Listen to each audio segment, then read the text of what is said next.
أشهد أن لا إله إلا الله وحده لا شريك له وأشهد أن محمدا عبده ورسوله أما بعد فأعوذ بالله من الشيطان الرجيم بسم الله الرحمن الرحيم الحمد لله رب العالمين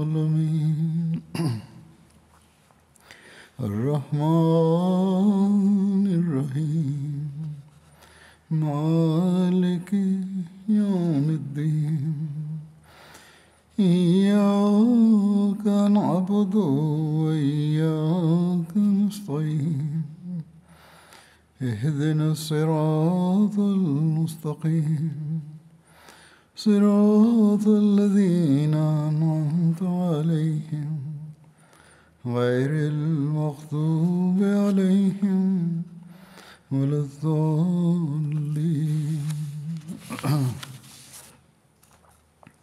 وإذا سألك عبادي عني فإني قريب أجيب دعوة الداع إذا دعاني فليستجيبوا لي وليؤمنوا بي لعلهم يرشدون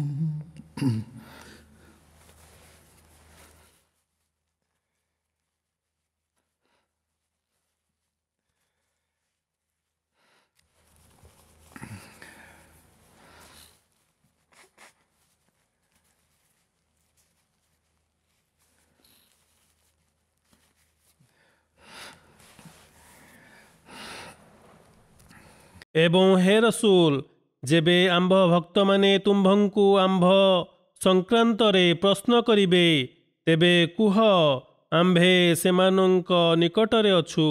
ପ୍ରାର୍ଥନାକାରୀ ଯେବେ ବି ଆମ୍ଭଙ୍କୁ ପ୍ରାର୍ଥନା କରେ, ଆମ୍ଭେ ତାହାର ପ୍ରାର୍ଥନାକୁ ଗ୍ରହଣ କରିଥାଉ। ସୁତରାଂ ଆମ୍ଭର ଆଦେଶ ଗ୍ରହଣ କରିବା ଓ ଆମ୍ଭ ଉପରେ ବିଶ୍ୱାସ ସ୍ଥାପନ କରିବା ସକାଶେ ବିଶ୍ୱାସ ସ୍ଥାପନ କରିବା ସେମାନଙ୍କ ପକ୍ଷେ ବିଧେୟ, ଫଳରେ ସେମାନେ ସତ୍ପଥଗାମୀ ହେବେ। ଆଲ୍ଲାହ ତାଆଲାଙ୍କ ଅଶେଷ ଦୟାରୁ ଆମ୍ଭେମାନେ ପବିତ୍ର ରମଜାନ ମାସ ମଧ୍ୟ ଦେଇ ଗତି କରୁଅଛେ। ଏହା ପ୍ରାର୍ଥନା ଗ୍ରହଣ ହେବାର ମାସ। ଆଲ୍ଲାହ ତାଆଲା ଏହି ମାସରେ ବିଶେଷ କୃପା ଅବତୀର୍ଣ୍ଣ କରିଥାନ୍ତି। ଏହି ମାସରେ ମନୁଷ୍ୟ ନିଜର ପ୍ରତ୍ୟେକ କାର୍ଯ୍ୟ ପରମେଶ୍ୱରଙ୍କ ପ୍ରୀତିଭାଜନ ଲାଭ କରିବା ଉଦ୍ଦେଶ୍ୟରେ ସମ୍ପାଦନ କରିଥାଏ। ଆମ ପ୍ରିୟ ମୁନିବ ହଜରତ ମୁହମ୍ମଦ ମୁସ୍ତଫା ସല്ലଲ୍ଲାହୁ ଆଲୈହି ୱସଲ୍ଲମ କହିଲେ, ଆଲ୍ଲାହ ତାଆଲା ପବିତ୍ର କୁରାନରେ କହିଛନ୍ତି, ଏହି ମାସରେ ବୈକୁଣ୍ଠର ଦ୍ୱାର ଉନ୍ମୁକ୍ତ କରିଦିଆଯାଇଥାଏ ଏବଂ ନର୍କର ଦ୍ୱାର ବନ୍ଦ କରିଦିଆଯାଇଥାଏ ତଥା ଶୈତାନକୁ କବଳିତ କରିଦିଆଯାଏ। ସାମାନ୍ୟ ଅବସ୍ଥାରେ ତ ସେ ସ୍ୱାଧୀନ ଭାବରେ ଚଳଚଞ୍ଚଳ ରହିଥାଏ, ଅର୍ଥାତ୍ ଶୈତାନ, କିନ୍ତୁ ରମଜାନ ମାସରେ ତାହାକୁ ବାନ୍ଧି ଦିଆଯାଇଥାଏ।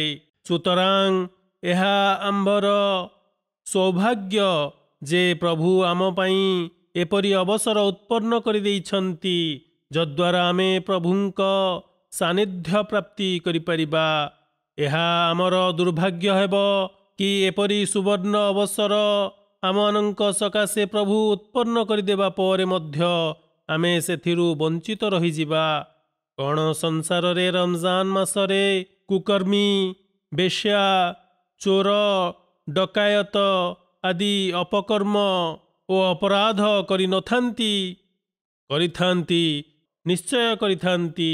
ଯଦି ପ୍ରତ୍ୟେକଙ୍କ ଶୈତାନ କବଳିତ କରିଦିଆଯାଏ, ତେବେ ସେ ଶୈତାନ କାର୍ଯ୍ୟ କିପରି କରିବ? ତେଣୁ ଏହା ଉପଦେଶ ଦିଆଯାଇଛି ପୁଣ୍ୟବାନମାନଙ୍କୁ, ବିଶ୍ୱାସକାରୀମାନଙ୍କୁ ତଥା ସେହିମାନଙ୍କୁ ଯେ ପ୍ରଭୁଙ୍କ ନିକଟବର୍ତ୍ତୀ ହେବାର ଅଭିଳାଷୀ। ରମଜାନ ମାସରେ ଆଲ୍ଲାହ ତାଆଲା କହିଛନ୍ତି, ମୋ ଆଦେଶ ପାଳନ କରି ବୈଧ କାର୍ଯ୍ୟରୁ ମଧ୍ୟ ବିରତ ରହିଥାନ୍ତି। ଯେଉଁମାନେ ସେମାନଙ୍କ ସକାଶେ ଶୈତାନକୁ ସେ ଯେ କି ଦୁର୍ବଳ ଭକ୍ତମାନଙ୍କୁ ଚତୁଃପାର୍ଶ୍ୱରୁ ଆକ୍ରମଣ କରିଥାଏ, ତାହାକୁ ଆଜି ମୁଁ କବଳିତ କରିଦେଇଛି ଏବଂ ମୋ ଭକ୍ତମାନଙ୍କୁ ପୂର୍ଣ୍ଣ ରୂପେ ନିଜ ସୁରକ୍ଷା ବଳୟ ମଧ୍ୟରେ ଘେରି ରଖିଛି। ଯେଉଁମାନେ କି ରୋଜା ରଖୁଛନ୍ତି, ମୋ ପାଇଁ ଉପବାସ କରୁଛନ୍ତି, ନିଜ ଖାଦ୍ୟ ପାନୀୟକୁ ହ୍ରାସ କରି ଆଧ୍ୟାତ୍ମିକତାରେ ଉନ୍ନତି କରିବାକୁ ଚେଷ୍ଟା କରୁଛନ୍ତି, ଯେପରିକି ହଜରତ ମସିହ ମଉଦ ଆଲୈହିସ୍ସଲାମ କହିଛନ୍ତି, ଏହି ସାଂସାରିକ ଖୁରାକ କମ୍ କରି ଆଧ୍ୟାତ୍ମିକ ଖୁରାକକୁ ବଢ଼ାଅ ବା ଚେଷ୍ଟା କର ଏବଂ ଏହା ହିଁ ରମଜାନର ଓ ରୋଜାର ଆତ୍ମା ବା ମଞ୍ଜ। ଆଲ୍ଲାହ ତାଆଲା ନିଜ ଖାତିର ଉପବାସ କରୁଥିବା ବ୍ୟକ୍ତିଙ୍କୁ ପୂର୍ଣ୍ଣ ରୂପେ ନିଜ ସୁରକ୍ଷା ବଳୟ ମଧ୍ୟରେ ରଖିଥାନ୍ତି। ଯେପରିକି ସେ କୁହନ୍ତି, ରୋଜାଦାର ଅର୍ଥାତ୍ ବ୍ରତ ପାଳନକାରୀଙ୍କ ପ୍ରତିଫଳ ମୁଁ ସ୍ୱୟଂ ହୋଇଯାଇଥାଏ। ଏହା କେତେ ବଡ଼ ସୁସମାଚାର। ସୁତରାଂ ଆମମାନଙ୍କୁ ଏଥିରୁ ଉପକୃତ ହେବାକୁ ପ୍ରୟାସ କରିବା ଉଚିତ, ନଚେତ୍ ଆମେ ସେହିମାନଙ୍କ ମଧ୍ୟରେ ଅନ୍ତର୍ଭୁକ୍ତ ହୋଇଯିବା ଯେଉଁମାନଙ୍କ ପ୍ରସଙ୍ଗରେ ପ୍ରଭୁ କହିଛନ୍ତି ଯେ ନା ତୁମର ଭୋକିଲା ରହିବା ପ୍ରତି ମୋର କୌଣସି ଆଗ୍ରହ ରହିଛି, ନା ତୁମର ତୃଷ୍ଣାରେ ରହି ନିଜ ତଣ୍ଟି ଶୁଖାଇବା ପ୍ରତି କୌଣସି ଉତ୍କଣ୍ଠା ରହିଛି। ଯଦି ତୁମେ ପ୍ରଭାତରୁ ସେହେରି ଖାଇ ସନ୍ଧ୍ୟାବେଳେ ଆଫ୍ତାରୀ କରି ନିଅ ଏବଂ ଦିବାରାତ୍ରରେ ତୁମେ ଯେଉଁ ପୁଣ୍ୟ ଓ ସତ୍କର୍ମ କରିବାର ମୁଁ ଆଶା କରିଥିଲି, ତାହା ତ ତୁମେ କଲ ନାହିଁ। ଏବେ ଭୋକିଲା ଶୋଷିଲା ରହିବା ଓ ସାରା ଦିନ ଉପବାସରେ ଅତିବାହିତ କରିବା ତୁମକୁ କୌଣସି ସୁଫଳ ପ୍ରଦାନ କରିବ ନାହିଁ। ତୁମର ଏପରି ଭୋକିଲା ଶୋଷିଲା ରହିବା ପ୍ରଭୁଙ୍କର କିଛି ଜାସ୍ ନାହିଁ। ଏହି ସନ୍ଦେଶ ଆମକୁ ହଜରତ ମୁହମ୍ମଦ ମୁସ୍ତଫା ସଲ୍ଲଲ୍ଲାହୁ ଆଲୈହି वसल्लमଙ୍କ ମାଧ୍ୟମରେ ମିଳିଛି। ସୁତରାଂ ଆମମାନଙ୍କୁ ଏହି ତାତ୍ପର୍ଯ୍ୟ ବୁଝିବା ଓ ସେଥି ମୁତାବକ ନିଜ ଜୀବନ ଅତିବାହିତ କରିବାର ଆବଶ୍ୟକତା ରହିଛି, ଯାହାକି ରମଜାନର ଅସଲ ଉଦ୍ଦେଶ୍ୟ। ଉପରେ ମୁଁ ଯେଉଁ ଆୟାତ ଆବୃତ୍ତି କରି ଆସିଲି, ସେଥିରେ ରମଜାନ ମୁସଲମାନମାନଙ୍କ ଉପରେ ଧାର୍ଯ୍ୟ ହେବା, ତାହାର ଗୁରୁତ୍ୱ, ନିର୍ଦ୍ଦେଶାବଳୀ ଓ ରୋଜା ରଖିବା ଅନିବାର୍ଯ୍ୟ ପ୍ରସଙ୍ଗରେ ବର୍ଣ୍ଣନା କରାଯାଇଛି, ଯେଉଁଥିରେ ପ୍ରଭୁ ପ୍ରାର୍ଥନାକୁ ଗ୍ରହଣ କରିବାର ଉପାୟ ଅର୍ଥାତ୍ ସୂତ୍ର ବତାଇଛନ୍ତି, ଶିଖାଇଛନ୍ତି ଏବଂ ସେହି ଲୋକମାନଙ୍କ ପ୍ରସଙ୍ଗରେ ବର୍ଣ୍ଣନା କରାଯାଇଛି ଯେ ପରମେଶ୍ୱରଙ୍କ ସଚୋଟ ଭକ୍ତ ଅଥବା ଯେ ପରମେଶ୍ୱରଙ୍କ ଭକ୍ତ ହେବାକୁ ପ୍ରୟାସ କରିଥାନ୍ତି। ଆଲ୍ଲାହ ତାଆଲା କୁହନ୍ତି, ବିଚଳିତ ହୁଅ ନାହିଁ, ମୁଁ ତୁମମାନଙ୍କ ନିକଟରେ ଅଛି। ମୋର ସମସ୍ତ ଗୁଣାବଳୀ ଉପରେ ପୂର୍ଣ୍ଣ ଆସ୍ଥା ପୋଷଣ କରିବା ପରେ ଦେଖ କିଭଳି ତୁମ ପ୍ରାର୍ଥନାଗୁଡ଼ିକ ଗୃହୀତ ହେଉଛି ଅବା ଗୃହୀତ ହେବାର ସ୍ତରରେ ଉପନୀତ ହେଉଛି। ଆଲ୍ଲାହ ତାଆଲା ଆରମ୍ଭରେ ହିଁ ଏପରି କହିଛନ୍ତି ଯେ ଯେତେବେଳେ ମୋ ଭକ୍ତମାନେ ତୁମକୁ ଆମ୍ଭ ସଂକ୍ରାନ୍ତରେ ପ୍ରଶ୍ନ କରନ୍ତି, ଜଣେ ପ୍ରେମୀଙ୍କ ପରି ଅଥୟ ହୋଇ ପ୍ରଶ୍ନ କରନ୍ତି, ତେବେ ତୁମେ ତାଙ୍କୁ କହିଦିଅ ଯେ ବ୍ୟସ୍ତ ହୁଅ ନାହିଁ, ମୁଁ ତୁମ ନିକଟରେ ହିଁ ଅଛି। ତେବେ ପ୍ରଥମ ସର୍ତ୍ତ ପ୍ରଭୁଙ୍କୁ ହାସଲ କରିବା ପାଇଁ ତାଙ୍କର ଭକ୍ତ ହେବା ନିର୍ଦ୍ଧାରଣ କରିନେଲେ ବା ଧାର୍ଯ୍ୟ କରିଛନ୍ତି। ଯଦି ଜଣେ ଏହି କର୍ତ୍ତବ୍ୟ ସମ୍ପାଦନ କରିଦିଏ, ତେବେ ଆଲ୍ଲାହ ତାଆଲା କୁହନ୍ତି, ମୁଁ ତାହାର ଡାକ ଶୁଣିବି, ମୁଁ ତାହାର ଶୈତାନକୁ କବଳିତ କରିଦେବି। ତାହାର ଆକ୍ରମଣରୁ ଅର୍ଥାତ୍ ଶୈତାନର ଆକ୍ରମଣରୁ ମୁଁ ନିଜ ଭକ୍ତର ସାହାଯ୍ୟ କରିବି, ତାକୁ ସାମର୍ଥ୍ୟ ପ୍ରଦାନ କରିବି, ଶକ୍ତି ପ୍ରଦାନ କରିବି ତାର ମୁକାବିଲା ପାଇଁ। କେବଳ ବର୍ଷକରେ ଗୋଟିଏ ମାସ ଅର୍ଥାତ୍ ରମଜାନରେ ନୁହେଁ, ବରଂ ସଦାସର୍ବଦା ଶୈତାନର ଆକ୍ରମଣରୁ ରକ୍ଷା କରିବି। କିନ୍ତୁ ସର୍ତ୍ତ ଏହିକି ଯେ ତୁମେ ମୋର ଉପାସନାର କର୍ତ୍ତବ୍ୟ ସମ୍ପାଦନ କର ଏବଂ ଆମ୍ଭ ଆଦେଶର ପାଳନ କର। କେବଳ ରମଜାନ ମାସରେ ସତ୍କର୍ମ ଓ ଧର୍ମକର୍ମରେ ମାତିଗଲେ ହେବ ନାହିଁ, ବରଂ ପ୍ରଭୁ ଓ ଭକ୍ତଙ୍କର କର୍ତ୍ତବ୍ୟ ସମ୍ପାଦନ କରିବାକୁ ହେବ। ପବିତ୍ର କୁରାନର ଶିକ୍ଷା ମୁତାବକ ଅମଳ କର, ନିଜ ବିଶ୍ୱାସକୁ ସୁଦୃଢ଼ କର। ଯେପରି ପ୍ରଭୁ କୁହନ୍ତି, ମୋ ପରାକ୍ରମତା ଓ ବିଶେଷ ଗୁଣ ଉପରେ ପୂର୍ଣ୍ଣ ବିଶ୍ୱାସ ସ୍ଥାପନ କର। ସେଥି ଅନ୍ତେ ଦୁଆ ସ୍ୱୀକାର ହେବାର ଦୃଶ୍ୟ ପରିଲକ୍ଷିତ କର। ସୁତରାଂ ଭାଗ୍ୟବାନ ସେହିମାନେ ଯେ ଏହି ରମଜାନକୁ ନିଜ ଦୁଆ ସ୍ୱୀକୃତି ହେବାର ମାଧ୍ୟମ ସାଜି ନେଇଥାନ୍ତି, ପ୍ରଭୁଙ୍କର ପ୍ରକୃତ ଭକ୍ତ ପାଲଟି ଯାଇଥାନ୍ତି, ତାଙ୍କ ଆଦେଶ ଅନୁସାରେ କାର୍ଯ୍ୟ କରିଥାନ୍ତି। ଆମେମାନେ ଭାଗ୍ୟବାନ ଯେ ଚଳିତ ଯୁଗରେ ହଜରତ ମସିହ ମଉଦ ସଲାମ ଯେ କି ହଜରତ ମହମ୍ମଦ ମୁସ୍ତଫା ସଲ୍ଲଲ୍ଲାହୁ ଆଲୈହି वसल्लमଙ୍କର ସଚୋଟ ଦାସ ହୋଇ ଯୁଗାବତାର ହୋଇ ଆସିଛନ୍ତି, ତାଙ୍କୁ ଆମେ ସ୍ୱୀକାର କରିବାର ସୌଭାଗ୍ୟ ଅର୍ଜନ କରିଛେ, ଯେ ଆମକୁ ପ୍ରଭୁଙ୍କ ନିକଟବର୍ତ୍ତୀ ହେବାର ମାର୍ଗ ଶିଖାଇଛନ୍ତି, ଦୁଆ ସ୍ୱୀକୃତି ହେବାର ପନ୍ଥା ଦର୍ଶାଇ ଦେଇଛନ୍ତି। ହଜରତ ମସିହ ମଉଦ ସଲାମ କୁହନ୍ତି, ପରାକ୍ରମୀ ଅଲ୍ଲାହ ତାଆଲା ଯେଉଁ ଦ୍ୱାର ନିଜ ଭକ୍ତମାନଙ୍କ ମଙ୍ଗଳ ସକାଶେ ଖୋଲି ଦେଇଛନ୍ତି, ତାହା ମାତ୍ର ଗୋଟିଏ ମାର୍ଗ, ଅର୍ଥାତ୍ ଦୁଆର ମାର୍ଗ, ଦୁଆ ପ୍ରାର୍ଥନା କରିବାର ପଥ। ଯେତେବେଳେ ଜଣେ ବ୍ୟକ୍ତି ଆତୁରତାର ସହିତ ତାଙ୍କ ଦ୍ୱାରରେ ପ୍ରବେଶ କରେ, ସେତେବେଳେ ଐଶ୍ୱର୍ଯ୍ୟମୟ ପ୍ରଭୁ ତାହାକୁ ପବିତ୍ର ଓ ସ୍ୱଚ୍ଛତାର ଚଦର ଘୋଡ଼ାଇ ଦେଇଥାନ୍ତି ଏବଂ ନିଜ ଶ୍ରେଷ୍ଠତାର ବିଜୟ ଭଳି ପ୍ରତିପାଦନ କରିଥାନ୍ତି, ଯେ ଅଯଥା ଓ ନିରର୍ଥକ କାର୍ଯ୍ୟରୁ ବହୁ ଦୂରରେ ରହିଥାନ୍ତି। ପ୍ରାର୍ଥନାକୁ ଗ୍ରହଣ ଯୋଗ୍ୟ କରିବା ସକାଶେ କିଭଳି ଅବସ୍ଥା ଉତ୍ପନ୍ନ କରିବା ଆବଶ୍ୟକ, ଏଥି ସଂକ୍ରାନ୍ତରେ ହଜରତ ମସିହ ମଉଦ ସଲାମ କୁହନ୍ତି, ଯେଉଁ ବ୍ୟକ୍ତି ଅମଳ କରିବା ପ୍ରତି ମନୋଯୋଗ କରିନଥାଏ, ସେ ପ୍ରାର୍ଥନା ହିଁ କରିନଥାଏ, କାରଣ ସେ ପ୍ରଭୁଙ୍କ ପରୀକ୍ଷା ନେଇଥାଏ। ତେଣୁ ପ୍ରାର୍ଥନା କରିବା ପୂର୍ବରୁ ନିଜର ସମସ୍ତ ସାମର୍ଥ୍ୟ ବିନିଯୋଗ କରିବା ନିତ୍ୟାନ୍ତ ଜରୁରୀ। ଏହି ଅର୍ଥ ଇହଦିନା ସିରାତଲ ମୁସ୍ତାକିମ ର ଦୁଆର ଅଟେ, କାରଣ ଆପଣ କହିଲେ ସର୍ବପ୍ରଥମେ ମନୁଷ୍ୟ ନିଜ ବିଶ୍ୱାସ ଓ କାର୍ଯ୍ୟକଳାପ ପ୍ରତି ଦୃଷ୍ଟିପାତ କରିବା ଉଚିତ, କାରଣ ଏହା ପ୍ରଭୁଙ୍କର ଅଭ୍ୟାସ ଯେ ସୁଧାର ମାଧ୍ୟମର ଅନୁକରଣ ଫଳରେ ହୋଇଥାଏ। ଐଶ୍ୱର୍ଯ୍ୟମୟ ପ୍ରଭୁ ଏପରି କୌଣସି ନା କୌଣସି ମାଧ୍ୟମ ସୃଷ୍ଟି କରିଦେଇଥାନ୍ତି, ଯାହାକି ସୁଧାରର କାରଣ ସାବ୍ୟସ୍ତ ହୋଇଥାଏ। ଯେଉଁମାନେ କହୁଛନ୍ତି କି ଦୁଆ କରିବା ପରେ ମାଧ୍ୟମର କ'ଣ ଆବଶ୍ୟକତା, ସେମାନେ ଏହି ସ୍ଥଳେ କ୍ଷଣକ ପାଇଁ ଚିନ୍ତା କରନ୍ତୁ। ସେମାନଙ୍କ ପାଇଁ ଦୁଆ ଯଥେଷ୍ଟ, ମାଧ୍ୟମର କୌଣସି ଆବଶ୍ୟକତା ନାହିଁ। ସେହି ଅବୋଧ ଲୋକମାନେ ଚିନ୍ତା କରନ୍ତୁ ଯେ ଦୁଆ ଖୋଦ ଏକ ପ୍ରଚ୍ଛନ୍ନ ମାଧ୍ୟମ, ଯାହାକି ଅନ୍ୟ ମାଧ୍ୟମମାନ ସୃଷ୍ଟି କରିଥାଏ। ସୁତରାଂ ଦୁଆ ସ୍ୱୀକାର ହେବା ସକାଶେ ପ୍ରଭୁଙ୍କ ଭକ୍ତ ହେବା ପାଇଁ ଆବଶ୍ୟକ ଯେ ମନୁଷ୍ୟ ଚେଷ୍ଟା କରି ପ୍ରଭୁଙ୍କ କୃପା ଭିକ୍ଷା କରୁ, ଏବଂ କୃପା ଏହିକି ଯେ ପ୍ରଭୁଙ୍କ ଶରଣେ ଅଶ୍ରୁ ନିର୍ଗତ କରି ବିନମ୍ର ପ୍ରାର୍ଥନା କରି ତାଙ୍କ ଭକ୍ତମାନଙ୍କ ମଧ୍ୟରେ ସାମିଲ ହୋଇଯାଉ।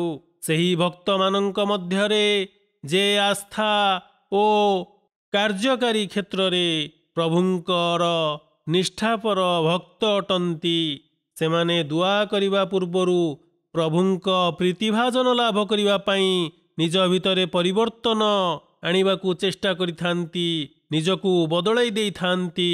ସେମାନଙ୍କ ବିଶ୍ୱାସ ଅଟଳ ଓ ଅବିଚଳ ରହିଥାଏ।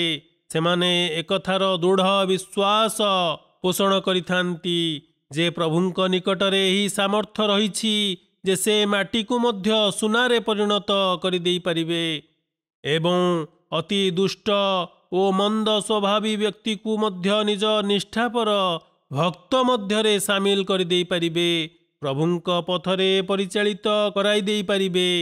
ପବିତ୍ର କୁରାନରେ ମଧ୍ୟ ଏହି ପ୍ରସଙ୍ଗରେ ପ୍ରଭୁ କହିଛନ୍ତି ଯେ ଆମ୍ଭ ମାର୍ଗରେ ପରିଚାଳିତ ହେବା ପାଇଁ ଜେହାଦ କରିବ, ପ୍ରୟାସ କରିବ, ଅଧ୍ୟବସାୟ କରିବ, ସେପରି ବ୍ୟକ୍ତିକୁ ଆମ୍ଭେ ନିଜର ମାର୍ଗର ଦିଗ୍ଦର୍ଶନ କରାଇଥାଉ, ଦେଖାଇଥାଉ।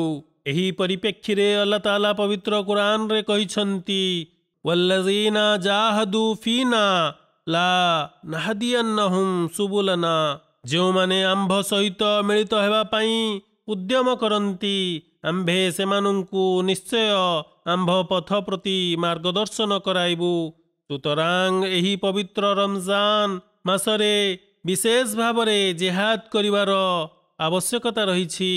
एथिपाई आममानंकु पूर्ण प्रयास करिबा उचित जे आमे प्रभुंक भक्त मानंक मध्यरे जेपरि सामिल होइजिबा, जे प्रभुंक प्रियजन ओ निकटतर अटंती सेही लोकमानंक मध्यरे सामिल होई जांतु, जाहांक प्रार्थना प्रभु ग्रहण करिथांती, जे प्रभुंक आदेश मुताबक अमल करिथांती, जे प्रभुंक सत्पथगामी अटंती सेही लोकमानंक मध्यरे सामिल होई जांतु, जे शैतान सर्वदा कबलित रही थाए, किंतु जेपरि अल्लाह ताला कर ऐसी बाणीरू प्रकाश हेउछि प्रतीत हेउछि जे प्रथमे आमकु जेहाद करिबा आवश्यक, आमकु उद्यम करिबा आवश्यक। प्रभुंक प्रीतिभाजन लाभ करिबा पाई निजरे एक पवित्र परिवर्तन आनिबाकु चेष्टा करिबाकु हेबो।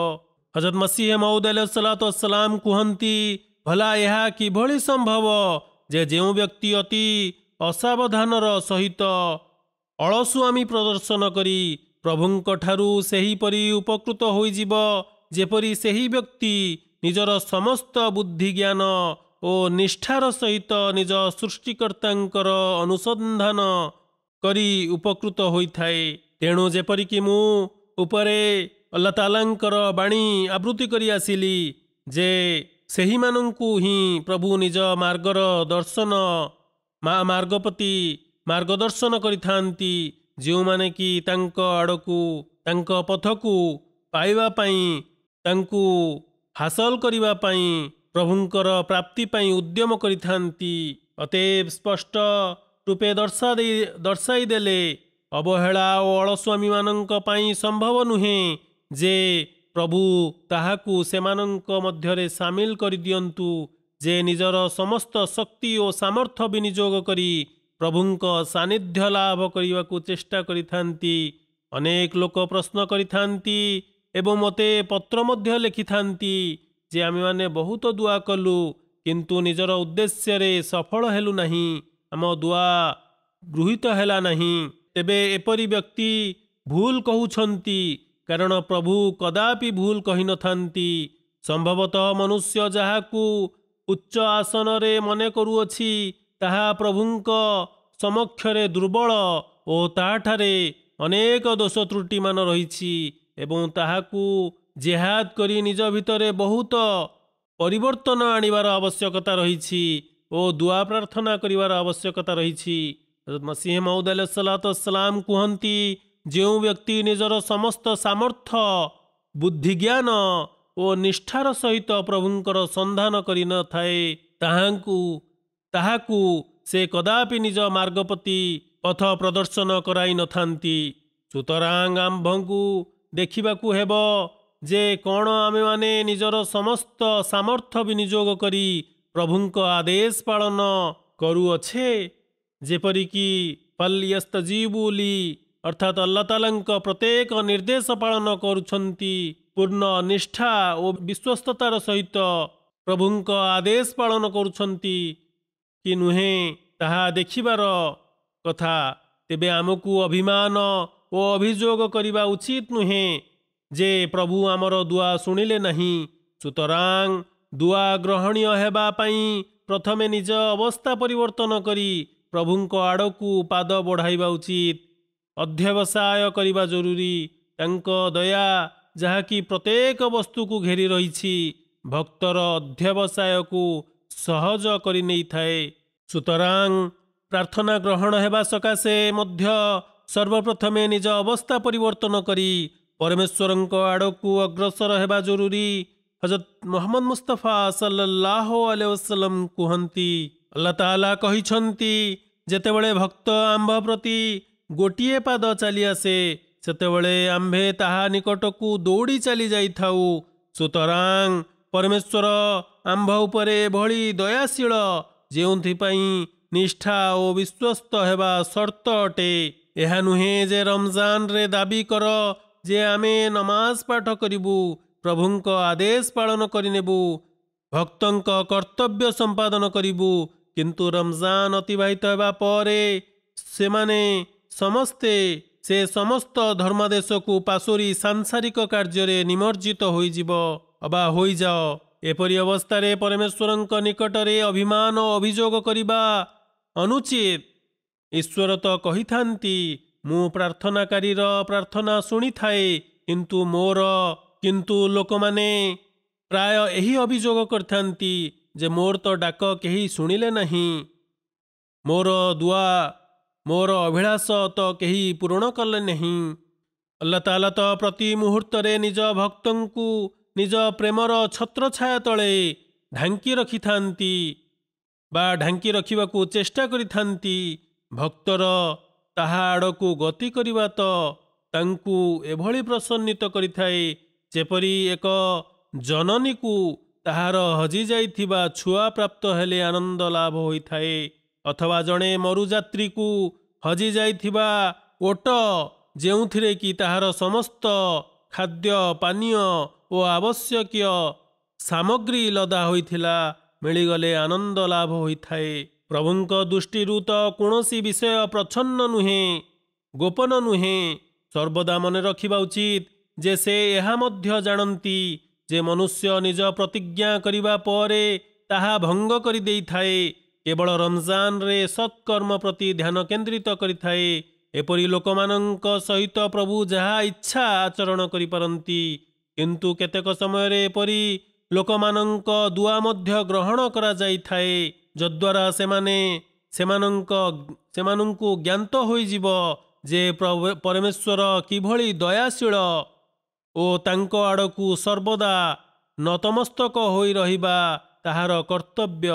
ତେବେ ଏହି ଉଦାହରଣ ହଜରତ ମୁହମ୍ମଦ ମୁସ୍ତଫା ସଲ୍ଲଲ୍ଲାହୁ ଆଲୈହି वसल्लम ଆମକୁ ଦେଇ ବୁଝାଇଛନ୍ତି ଯେ ପ୍ରଭୁ ଏପରି ପ୍ରସନ୍ନିତ ହୋଇଥାନ୍ତି ଭକ୍ତ ଉପରେ ଯେତେବେଳେ କି ଭକ୍ତ ତାହାଙ୍କ ପ୍ରଭୁଙ୍କ ଆଡ଼କୁ ନିଜ ସୃଷ୍ଟିକର୍ତ୍ତା ଆଡ଼କୁ ପାଦ ବଢ଼ାଇଥାଏ। ତେବେ ଆମ ଦ୍ୱାରା ହିଁ ପ୍ରଭୁଙ୍କ କର୍ତ୍ତବ୍ୟ ସମ୍ପାଦନରେ ଅବହେଳା ହୋଇଥାଏ, ଯଦ୍ୱାରା କି ଆମର ଦୁଆ ଗ୍ରହଣ ହୋଇନଥାଏ। ତଥାପି ଲୋକେ ଅଭିଯୋଗ କରିଥାନ୍ତି ଯେ ଆମ ଦୁଆ ସ୍ୱୀକାର ହେଲା ନାହିଁ।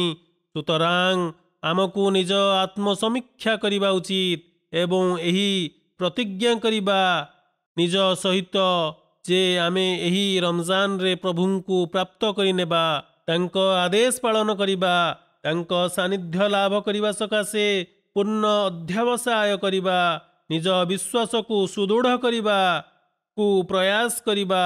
ଯଦି ଏପରି ଅବସ୍ଥା ସୃଷ୍ଟି କରିନିଅ ତେବେ ଦୁଆ ଗୃହୀତ ହେବାର ଚମତ୍କାର ସ୍ୱୟଂ ଅବଲୋକନ କରିନେବ। ଏହି ସ୍ତର ଲୋକମାନେ ପୂର୍ବରୁ ପ୍ରାପ୍ତ କରି ଆସିଛନ୍ତି ଏବଂ ଏବେ ମଧ୍ୟ କରୁଛନ୍ତି। ଯେପରିକି ହଜରତ ମସିହ ମଉଦ ଆଲୈହିସ୍ସଲାମ କୁହନ୍ତି, ଏହି ଉକ୍ତି ଅର୍ଥାତ୍ ଆୟତ ଅବତୀର୍ଣ୍ଣ ହେବାକୁ 1300 ବର୍ଷ ପୂରଣ ହୋଇଗଲାଣି। ତେବେ ଏହି ଅବଧି ମଧ୍ୟରେ କାହିଁ କେତେ ଲୋକ ଉଦ୍ୟମ କରିଛନ୍ତି ଏବଂ ସେମାନଙ୍କୁ ଲା ନାହଦିୟାନ୍ନାହୁମ୍ ର ଭାଗ୍ୟରୁ ଭାଗ ମିଳୁଅଛି। ଏବେ ମଧ୍ୟ ଭାଗ ମିଳିଚାଲିଛି ଏବଂ ଭବିଷ୍ୟତରେ ମଧ୍ୟ ମିଳି ଚାଲିଥିବ।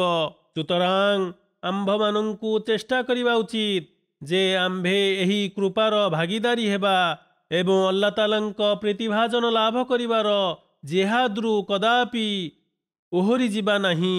ଏହା ଏପରି ପ୍ରସଙ୍ଗ ଯାହାକୁ ବାରମ୍ବାର ଶୁଣି ବୁଝିବା ଉଚିତ। ଅତଏବ ଏଥି ସଂକ୍ରାନ୍ତରେ ମୁଁ ହଜରତ ମସିହ ମଉଦ ଆଲୈହିସ୍ସଲାମଙ୍କର କିଛି କଥନ ଉପସ୍ଥାପନ କରିଦେଉଛି।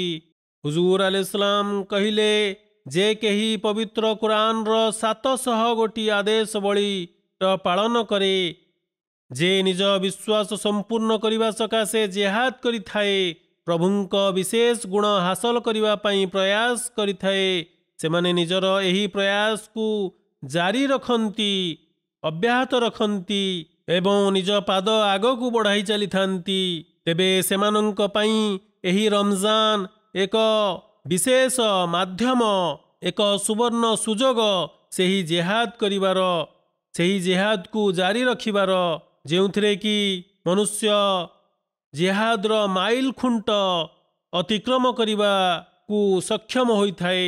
ହଜରତ ମସିହ ମଉଦ ଆଲୈହିସ୍ସଲାମ କୁହନ୍ତି, ଯେପରି ଆମର ସାଂସାରିକ ଜୀବନର ପ୍ରତ୍ୟେକ କାର୍ଯ୍ୟର କିଛି ନା କିଛି ପରିଣାମ ସୁନିଶ୍ଚିତ ରୂପେ ପ୍ରକାଶ ପାଇଥାଏ। ସେହିପରି ଧର୍ମ ପ୍ରସଙ୍ଗରେ ମଧ୍ୟ ସମାନ ନିୟମ ରହିଛି।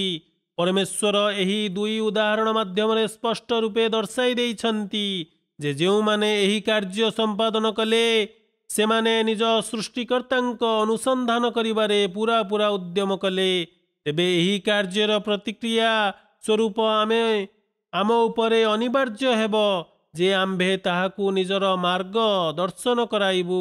ତେଣୁ ଲୋକମାନେ ଦୁଷ୍ଟତା ପ୍ରଦର୍ଶନ କଲେ ଓ ସତ୍ପଥର ପଥିକ ହେବାକୁ ପସନ୍ଦ କଲେ ନାହିଁ। ତେବେ ଏପରି ପରିଣାମ ସ୍ୱରୂପ ଆମ୍ଭେ ସେମାନଙ୍କ ହୃଦୟକୁ ଶକ୍ତ ଓ କୁଟିଳ କରିଦେବୁ।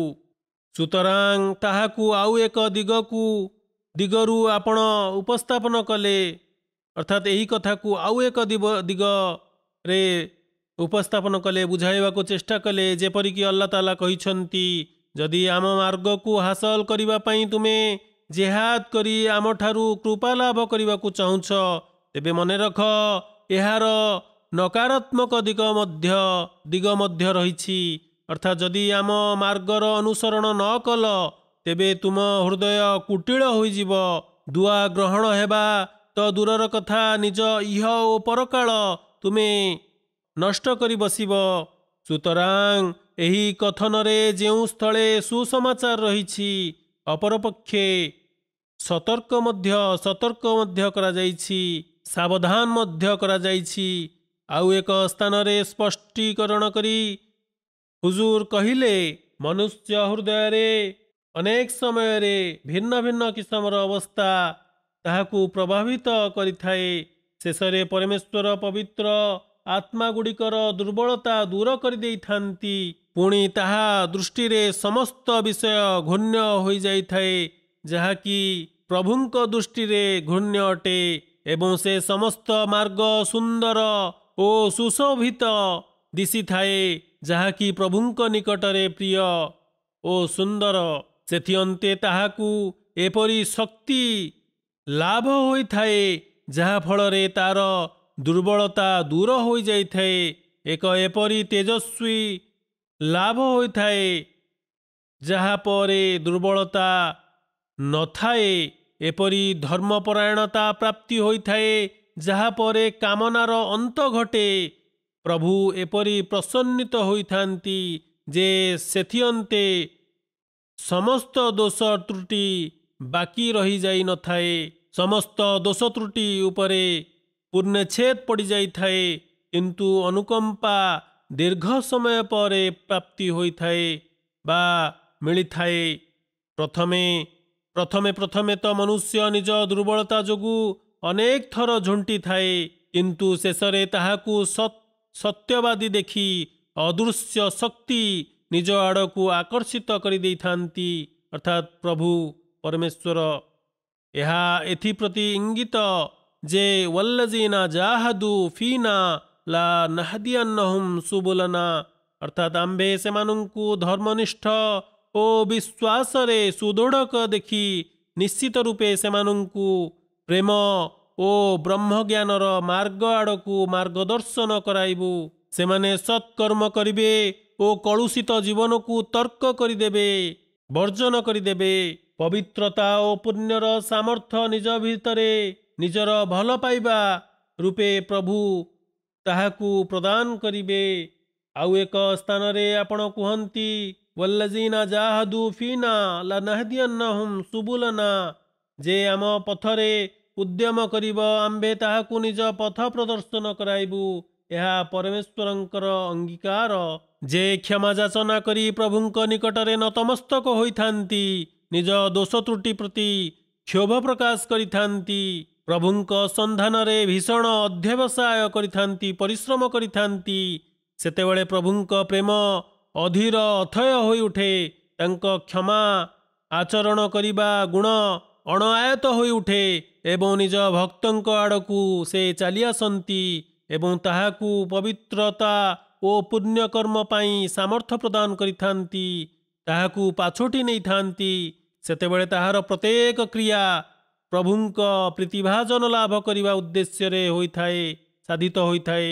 ତାହାର ସମସ୍ତ ପ୍ରକାର ଦୁର୍ବଳତା, ଅଳସୁଆମୀ, ଅବହେଳା ଦୂର ହୋଇଯାଇଥାଏ ସେ ଅପକର୍ମରୁ ରକ୍ଷା ପାଇଯାଏ। ସେ ଏପରି ମଣିଷ ପାଲଟିଯାଏ ଯେ ତାହା ଦ୍ୱାରା ଭୁଲ ସାଧିତ ହୋଇନଥାଏ, ଅପକର୍ମ ସାଧିତ ହୋଇନଥାଏ। ଆପଣ କୁହନ୍ତି, କିନ୍ତୁ ମନେ ରଖ, ଏହି ଅବସ୍ଥା ପ୍ରାପ୍ତି କରିବା ପାଇଁ ସ୍ଥାୟିତ୍ୱ ଓ କଠିନ ପରିଶ୍ରମ ଦରକାର, କ୍ଷଣସ୍ଥାୟୀ ପରିଶ୍ରମ ନୁହେଁ। ତେବେ ଯାଇ ସେ ଦୁଆ ଗ୍ରହଣ ହେବାର ଦୃଶ୍ୟ ଅବଲୋକନ କରିପାରିବ। ଆଉ ଏକ ସ୍ଥାନରେ ଆପଣ କୁହନ୍ତି ଯେ ଆମ ମାର୍ଗରେ ଚେଷ୍ଟା କରିଥାନ୍ତି, ସେମାନଙ୍କୁ ଆମେ ନିଜ ମାର୍ଗ ଆଡ଼କୁ ପଥ ପ୍ରଦର୍ଶନ କରିଥାଉ। ଏହା ଆମର ଅଙ୍ଗୀକାର। ଏପଟେ ସେ ଏହି ଦୁଆ ଶିଖାଇଲେ, ଇହଦିନା ସିରାତଲ ମୁସ୍ତକିମ୍। ତେଣୁ ମନୁଷ୍ୟକୁ ଆବଶ୍ୟକ ଯେ ସେ ତାହାକୁ ନିଜ ସମ୍ମୁଖରେ ରଖି ଅତି ଆତୁରତାର ସହିତ ନମାଜ ପାଠ କରୁ ଏବଂ ଆଶା ବାନ୍ଧୁ ଯେ ସେ ସେହି ଲୋକମାନଙ୍କ ମଧ୍ୟରେ ଅନ୍ତର୍ଭୁକ୍ତ ହୋଇଯାଉ ଯେ ଉନ୍ନତି ଓ ବ୍ରହ୍ମଜ୍ଞାନ ହାସଲ କରିସାରିଛନ୍ତି। ଏପରି ନ ହେଉ ଯେ ଏହି ଧରାପୃଷ୍ଠରୁ ଅନ୍ଧ ଓ ଅଜ୍ଞାନ ବାହୁଡ଼ି ଯାଉ।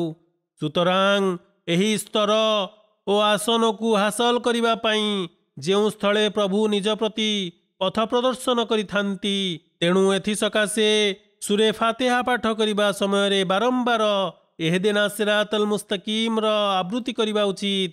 କାଦିଆନର ଏକ ଘଟଣା କେହି ଜଣେ ବର୍ଣ୍ଣନା କରିଛନ୍ତି ଯେ ଆମ ପୂର୍ବଜମାନଙ୍କର ନମାଜ କିପରି ଥିଲା, ସେମାନେ କିପରି ନମାଜ ପାଠ କରୁଥିଲେ। ଏକଦା ହଜରତ ମସିହ ମଉଦ ଆଲୈହିସ୍ସଲାତୁୱସ୍ସଲାମଙ୍କର ଜଣେ ସାହାବୀ ମସଜିଦ ମୁବାରକର ଏକ କୋଣରେ ଛିଡ଼ା ହୋଇ ନମାଜରେ ଅତି ଆତୁରତାର ସହିତ ଦୁଆ ପାଠ କରି ଚାଲିଥିଲେ।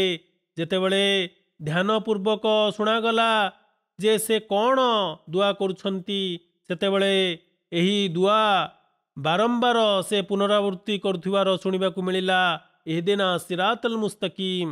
ତେବେ ଏହା ହେଉଛି ସେହି ଦୁଆ ଯାହାକୁ ମନୁଷ୍ୟ ନିଜର ମାର୍ଗଦର୍ଶନ ସକାଶେ ବହୁଳ ରୂପେ ପଢ଼ିବା ଉଚିତ।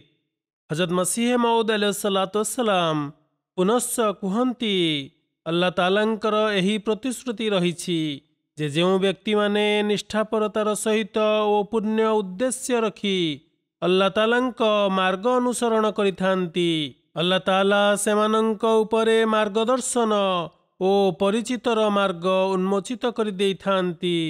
ୱଲ୍ଲଯୀନା ଜାହାଦୁ ଫୀନା ଲାନହଦିୟନ୍ନହୁମ୍ ସୁବୁଲନା। ଅର୍ଥାତ୍ ଯେଉଁ ବ୍ୟକ୍ତିମାନେ ଆମ ସହିତ ମିଳିତ ହେବାକୁ ଉଦ୍ୟମ କରନ୍ତି, ଆମେ ସେମାନଙ୍କ ଉପରେ ନିଜର ମାର୍ଗର ସନ୍ଧାନ ସେମାନଙ୍କୁ ଦେଇଥାଉ।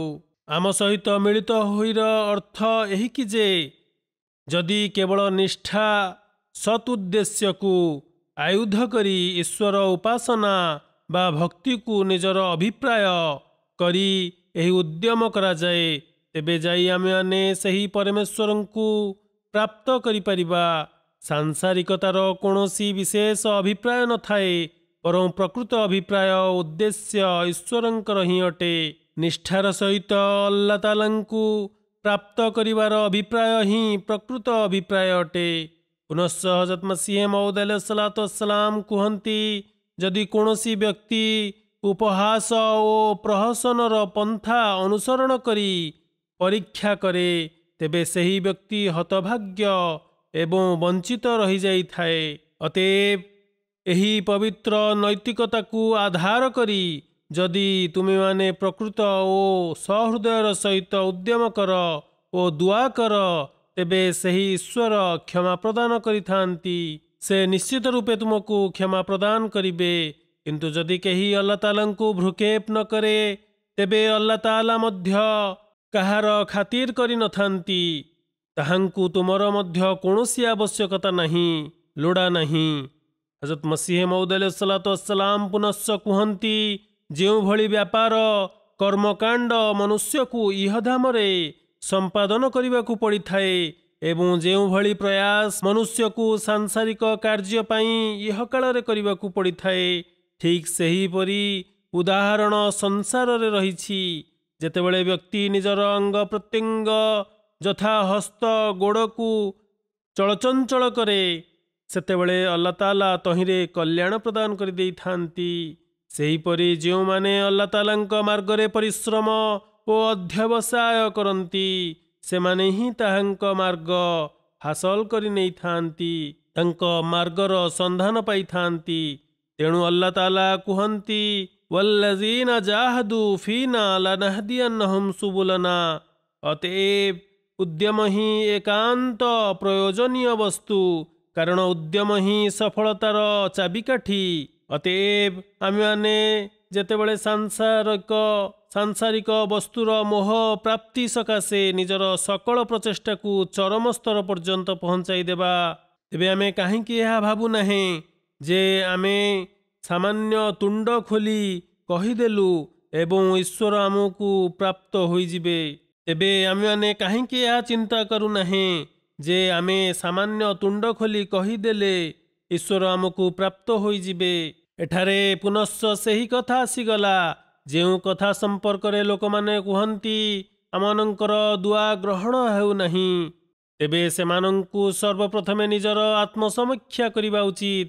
ଏହା କଦାପି ସମ୍ଭବପର ନୁହେଁ ଯେ ଅଲ୍ଲାହ ତାଆଲାଙ୍କୁ ପାଇବା ପାଇଁ ଜଣେ ଶ୍ରମ କରେ, ଅଧ୍ୟବସାୟ କରେ ଏବଂ ପ୍ରଭୁ ତାହାକୁ ମିଳନ୍ତି ନାହିଁ। ଦେଖ, ସାଂସାରିକ ବସ୍ତୁକୁ ପ୍ରାପ୍ତ କରିବା ପାଇଁ ପରିଶ୍ରମର ନୈତିକତାକୁ ସମ୍ମୁଖରେ ରଖାଯାଉ। ଏହି ନୀତିଟି ପ୍ରତ୍ୟେକ ସ୍ଥାନରେ ପ୍ରଣୟନ ହେବ, ଅର୍ଥାତ୍ ସାଂସାରିକ କାର୍ଯ୍ୟ ପାଇଁ ଆମେ ଚେଷ୍ଟା କଲେ ତାହା ଆମର ପୂରଣ ହୋଇଯାଇଥାଏ, ସେହି ଉଦ୍ଦେଶ୍ୟ ଆମର ପୂରଣ ହୋଇଯାଇଥାଏ। କିନ୍ତୁ ଏହା କିଭଳି ସମ୍ଭବ ଯେ ପ୍ରଭୁଙ୍କୁ ପାଇବା ପାଇଁ ଆମେ ଚେଷ୍ଟା କରିବା ଆଉ ପ୍ରଭୁ ଆମକୁ ମିଳିବେ ନାହିଁ? ହଜରତ ମସିହ ମଉଦ ଆଲୈହିସ୍ସଲାମ ଅନ୍ୟ ଏକ ସ୍ଥାନରେ ଉକ୍ତ କଥାକୁ ବର୍ଣ୍ଣନା କରି କୁହନ୍ତି, ଅଲ୍ଲାହ ତାଆଲାଙ୍କୁ ପ୍ରାପ୍ତ କରିବା ପାଇଁ ପରିଶ୍ରମ ଓ ଉଦ୍ୟମର ଆବଶ୍ୟକତା ରହିଛି। ଯେଉଁଭଳି ଭାବରେ ସେହି ବୀଜ ବିନା ଅଙ୍କୁରିତ ଓ ଜଳସେଚନ ବ୍ୟତିରେକେ ବିକଶିତ ହୋଇନଥାଏ ଏବଂ ସ୍ୱୟଂକୁ ନିଃଶେଷ କରିଦେଇଥାଏ, ଠିକ୍ ସେହିପରି ତୁମେ ଏହି ସ୍ୱୀକାରୋକ୍ତିକୁ ପ୍ରତ୍ୟେକ ଦିନ ସ୍ମରଣ କର, ଦୁଆ କର ଏବଂ ପ୍ରଭୁଙ୍କ ନିକଟରେ ସାହାଯ୍ୟ ଭିକ୍ଷା କର। ତେବେ ନିଶ୍ଚିତ ରୂପେ ଅଲ୍ଲାହ ତାଆଲାଙ୍କର କୃପା ଦୃଷ୍ଟି ତୁମମାନଙ୍କ ଉପରେ ହେବ। ଜାଣି ରଖ, ଅଲ୍ଲାହ ତାଆଲାଙ୍କ ସାହାଯ୍ୟ ବ୍ୟତିରେକେ କୌଣସି ପରିବର୍ତ୍ତନ ସମ୍ଭବପର ନୁହେଁ। ଅତଏବ ଏହା ହିଁ ପ୍ରକୃତିର ନିୟମ। ଅଲ୍ଲାହ ତାଆଲାଙ୍କୁ ପାଇବାକୁ ହେଲେ ଏହି ନିୟମକୁ ଅନୁସରଣ କରିବାକୁ ହେବ। ଯେଉଁଭଳି ଭାବରେ ଜଣେ ଜମିଦାର ଅବା କୃଷକ ନିଜର ଜମିକୁ ହଳ କରିବା ପରେ, ବୀଜ ବୁଣିବା ପରେ ହାତ ବାନ୍ଧି ବସିନଥାଏ, ଠିକ୍ ସେହିପରି ଏଠାରେ ମନୁଷ୍ୟକୁ କେବଳ ଏହା କହିବା ଯେ ମୁଁ ବିଶ୍ୱାସ ନେଇ ଆସିଲି ଏବଂ ଅଲ୍ଲାହ ତାଆଲାଙ୍କୁ ସ୍ୱୀକାର କରିନେଲି ଚଳିବ ନାହିଁ। ବରଂ ବ୍ୟକ୍ତିକୁ ନିଜର ବିଶ୍ୱାସମୂଳକ ଗୁଳ୍ମ ସକାଶେ ଉଦ୍ୟମ ମଧ୍ୟ କରିବାକୁ ହେବ ଏବଂ ନିଜର ନିରୀକ୍ଷଣ କରିବାକୁ ହେବ, ଯତ୍ନ ନେବାକୁ ହେବ, ନିଜ ବିଶ୍ୱାସର ଯତ୍ନ ନେବାକୁ ହେବ ଏବଂ ତାହାକୁ ସୁଦୃଢ଼ କରିବା ପାଇଁ ପ୍ରୟାସ କରିବାକୁ ହେବ। ହଜରତ ମସିହ ମଉଦ ଆଲୈହିସ୍ସଲାମ କୁହନ୍ତି, ଯେଉଁ ବ୍ୟକ୍ତି ଅଲ୍ଲାହ ତାଆଲାଙ୍କ ଆଡ଼କୁ ପ୍ରତ୍ୟାବର୍ତ୍ତନ କରେ, ଅଲ୍ଲାହ ତାଆଲା ମଧ୍ୟ ତାହା ଆଡ଼କୁ ଫେରି ଆସିଥାନ୍ତି, ତାହାକୁ ପାଛୋଟି ନେଇଥାନ୍ତି। ହଁ, ଏହା ଆବଶ୍ୟକ ଯେ ସେ ଯଥାସମ୍ଭବ ସେହି ପ୍ରୟାସ କରୁ ଯାହାକି ତାହା ପାଇଁ ଅନିବାର୍ଯ୍ୟ। ପୁନଶ୍ଚ ଯେତେବେଳେ ତାର ଉଦ୍ୟମ ନିଜର ଶେଷ ବିନ୍ଦୁ ପର୍ଯ୍ୟନ୍ତ, ଚରମ ସୀମା ପର୍ଯ୍ୟନ୍ତ ପହଞ୍ଚିଯିବ, ସେତେବେଳେ ସେ ଅଲ୍ଲାହ ତାଆଲାଙ୍କ ଆଲୋକରୁ ଆଲୋକିତ ହେବ, ତାଙ୍କୁ ଦେଖିନେବ, ତାଙ୍କ ନିଦର୍ଶନକୁ ଅବଲୋକନ କରିନେବ। ସୁତରାଂ ଅଲ୍ଲାହ ତାଆଲା ଯେପରିକି ମୁଁ ଆବୃତ୍ତି କରି ଆସିଲି କୁହନ୍ତି, ୱଲ୍ଲଯୀନା ଜାହାଦୁ ଫୀନା ଲନହଦିୟନ୍ନହୁମ୍ ସୁବୁଲନାରେ କହିଲେ ଏହି କଥା ଇଙ୍ଗିତ ରହିଛି ଯେ ମନୁଷ୍ୟ ଉପରେ କର୍ତ୍ତବ୍ୟ ସମ୍ପାଦନ କରିବାର ଯେଉଁ ଦାୟିତ୍ୱ ନ୍ୟସ୍ତ ରହିଛି, ସେହି ଦାୟିତ୍ୱକୁ ସେ ସମ୍ପାଦନ କରୁ। ଏପରି ନ ହେଉ ଯେ ଯଦି ଭୂମି ତଳେ 20 ଫୁଟ ତଳେ ମାଟି ଖନନ କରିବା ଫଳରେ ଜଳ ବାହାରିବା ଉଚିତ ବା ଜଳ ରହିଛି, ତେବେ ସେ କେବଳ 2 ହାତ ମାଟି ଖୋଳି ଧୈର୍ଯ୍ୟହରା ହୋଇ ବସିଗଲେ ତାହାକୁ ଜଳ ମିଳିବ ନାହିଁ, ବରଂ ତାର ପରିଶ୍ରମ ବୃଥା ଯିବ। ତେଣୁ 20 କିମ୍ବା 30 ଫୁଟ ଖୋଳିବା ଦ୍ୱାରା ହିଁ ଜଳ ପ୍ରାପ୍ତ ହେବ। କେବଳ 4 ଫୁଟ ମାଟି ଖନନ କରି ବସି ପଡ଼ିଲେ କଦାପି ତାହାକୁ ଜଳ ମିଳିବ ନାହିଁ। ଅତଏବ ହଜରତ ମସିହ ମଉଦ ସଲାତୁସଲାମ କହିଲେ, ପ୍ରତ୍ୟେକ କାର୍ଯ୍ୟର ସିଦ୍ଧି ଲାଭ ଓ ସଫଳତାର ଏହି ମୂଳ ମନ୍ତ୍ର ଯେ ସେ ବ୍ୟକ୍ତି ଧୈର୍ଯ୍ୟହରା ନ ହେଉ। ପୁନଶ୍ଚ ଏହି ମୁସଲମାନ ସମ୍ପ୍ରଦାୟ ପାଇଁ ତ ଆଲ୍ଲାହ ତାଆଲାଙ୍କର ପ୍ରତିଶ୍ରୁତି ରହିଛି ଯେ ଯଦି କୌଣସି ବ୍ୟକ୍ତି ଦୁଆ ଓ ଆତ୍ମ ପବିତ୍ରତାକୁ ବିନିଯୋଗ କରିବ ତେବେ ସେ ପରିପ୍ରେକ୍ଷୀରେ ପବିତ୍ର କୁରାନ କରୀମର ସମସ୍ତ ପ୍ରତିଶ୍ରୁତି ତା ସପକ୍ଷରେ ଅବଶ୍ୟ ପୂରଣ ହେବ। ହଁ, ଯେଉଁ ବ୍ୟକ୍ତି ଏହାର ବିରୁଦ୍ଧାଚରଣ ପ୍ରଦର୍ଶନ କରିବ ତେବେ ଆଲ୍ଲାହ ତାଆଲାଙ୍କ ପ୍ରତିଶ୍ରୁତି ତା ସପକ୍ଷରେ କଦାପି ପୂରଣ ହେବ ନାହିଁ। କାରଣ ଆଲ୍ଲାହ ତାଆଲାଙ୍କର ସତ୍ତା ସ୍ୱାଭିମାନୀ। ସେ ନିଜ ଆଡ଼କୁ ଆସିବା ପାଇଁ ମାର୍ଗ ଅବଶ୍ୟ ରଖିଛନ୍ତି, କିନ୍ତୁ ତାର ଦ୍ୱାର ଅତ୍ୟନ୍ତ ସଂକୀର୍ଣ୍ଣ। ତେବେ ଆଲ୍ଲାହ ତାଆଲାଙ୍କ ନିକଟରେ ସେହି ବ୍ୟକ୍ତି ପହଞ୍ଚିଥାଏ ଯେଉଁ ବ୍ୟକ୍ତି କଟୁତାମୂଳକ ପାନୀୟ ପାନ କରିବା ପାଇଁ ପ୍ରସ୍ତୁତ ରହିଥାଏ। ତେଣୁ ସେହି ମାର୍ଗ ପର୍ଯ୍ୟନ୍ତ ପହଞ୍ଚିବାକୁ ହେଲେ କଠୋର ପରିଶ୍ରମ କରିବାକୁ ହେବ। ଲୋକମାନେ ସାଂସାରିକ ଚିନ୍ତାର କଷ୍ଟ ସହ୍ୟ କରିଥାନ୍ତି ଏପର୍ଯ୍ୟନ୍ତ କି କେତେକ ବ୍ୟକ୍ତିଙ୍କୁ ଏହି ଚିନ୍ତା ଗ୍ରାସ କରି ସେମାନଙ୍କର ବିନାଶ କରିଦେଇଥାଏ। କିନ୍ତୁ ଆଲ୍ଲାହ ତାଆଲାଙ୍କ ମାର୍ଗରେ ପାଦରେ କଣ୍ଟାଟିଏ ଫୁଟିଲେ ମଧ୍ୟ ସେମାନେ କଷ୍ଟ ତଥା ପୀଡ଼ା ସହ୍ୟ କରିବାକୁ ପସନ୍ଦ କରନ୍ତି ନାହିଁ। ଯେପର୍ଯ୍ୟନ୍ତ ଭକ୍ତ ପକ୍ଷରୁ ନିଷ୍ଠା, ଧୈର୍ଯ୍ୟ ଓ ବିଶ୍ୱସ୍ତତାର ଲକ୍ଷଣମାନ ପ୍ରଦର୍ଶିତ ହୋଇନାହିଁ ସେ ପର୍ଯ୍ୟନ୍ତ ଆଲ୍ଲାହ ତାଆଲାଙ୍କ ପକ୍ଷରୁ ମଧ୍ୟ ତାଙ୍କ ଦୟା ଅବତୀର୍ଣ୍ଣ ହୋଇନଥାଏ। ସୁତରାଂ ତାଙ୍କ ପକ୍ଷରୁ କୃପା ଲକ୍ଷଣମାନ କିପରି ପ୍ରକାଶ ପାଇବ? ଯେଉଁ ବ୍ୟକ୍ତିମାନେ ଏପରି ପ୍ରଶ୍ନ କରନ୍ତି ସେମାନଙ୍କ ପାଇଁ ଏହି ଉତ୍ତର ପ୍ରଯୁଜ୍ୟ, ଅର୍ଥାତ୍ ଯେଉଁ ବ୍ୟକ୍ତିମାନେ କୁହନ୍ତି ଆମେମାନେ ବହୁତ ଦୁଆ କଲୁ କିନ୍ତୁ ଆମର ଦୁଆ ଗ୍ରହଣୀୟ ହେଲା ନାହିଁ, ଆମକୁ କୌଣସି ସୁଫଳ ମିଳିଲା ନାହିଁ, ତେଣୁ ସେହି ବ୍ୟକ୍ତିମାନେ ଆଲ୍ଲାହ ତାଆଲାଙ୍କୁ ବାଧ୍ୟ କରନ୍ତି ଯେ ଆମେମାନେ ଆଲ୍ଲାହ ତାଆଲାଙ୍କ ନିକଟକୁ ନିଜ ଇଚ୍ଛା ଅନୁଯାୟୀ ଆସିବୁ ଓ ଆବଶ୍ୟକତା ଅନୁଯାୟୀ ଆସିବୁ। ନାଉଜୁବିଲ୍ଲାହ, ଆଲ୍ଲାହ ତାଆଲା ଆମ କଥା ମାନିବାକୁ ବାଧ୍ୟ। ଆମେ ଯାହା କହିବୁ ଓ ଯେମିତି କହିବୁ ଆଲ୍ଲାହ ତାଆଲା ଆମ କଥା ସ୍ୱୀକାର କରିନେବେ। କିନ୍ତୁ ଏହିପରି କଥା ତ ସେହି ଲୋକମାନେ ସାଂସାରିକ ଆଇନ କାନୁନ ଓ ସମ୍ପର୍କ କ୍ଷେତ୍ରରେ ଏପରି ଅବଲୋକନ କରିନଥାନ୍ତି।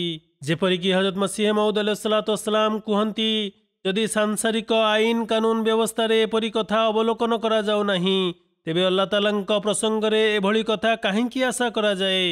ଅତଏବ ଏଠାରେ ଏହା ହିଁ କହିଲେ ଯେ ନିଷ୍ଠାର ସହିତ ଆଲ୍ଲାହ ତାଆଲାଙ୍କ ଆଡ଼କୁ ଆସ ଏବଂ ତାହାଙ୍କ ପ୍ରେମର ସୁନ୍ଦର ଦୃଶ୍ୟକୁ ଅବଲୋକନ କର।